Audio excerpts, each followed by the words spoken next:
Maglaba, mamindo. Ay, Ang programang ito ay rated SPG.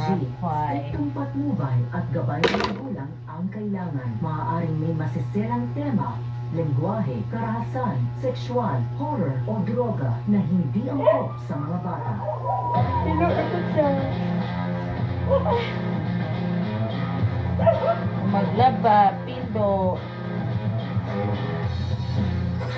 Usap-usapan sa social media ang isang jeepney driver sa Sampaloc, Maynila na araw-araw kasi kasama niya sa pagbiyahe ang isang taong gulang na anak ng lalaki.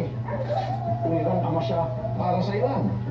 Pero para sa amin, lubos kami nag-aalala sapagkat hindi na ito tama.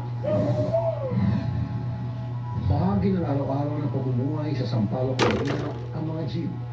Dito namin nakilala ang 52 years old na si Romel, isang jeepney driver. Ako bisan jeepney driver. Bibiyahe po kami ng tayong Mandar Sabal. 2,000 tao simula dito eh. Wala naman kami ibang alam na anak buhay, kundi ganito lang. Ganito lang. Nagtsaga. Nagtiis. Nakaagaw ng aming pansin ng Tapos extra maglaba, marriage magtupi ng mga dami. ang baby niyang si Dami Riley ko na tupiin isang na taong yan. gulang. Salamat pa sa iyo pag-iwanan ng bahay. Hindi ko po, hindi ko kami pwede ipagkatiwala sa iba. Kasi baka mas delikado pa pagka alam mo na marami ng mga bata ngayon, baka may niya, biglang mawala.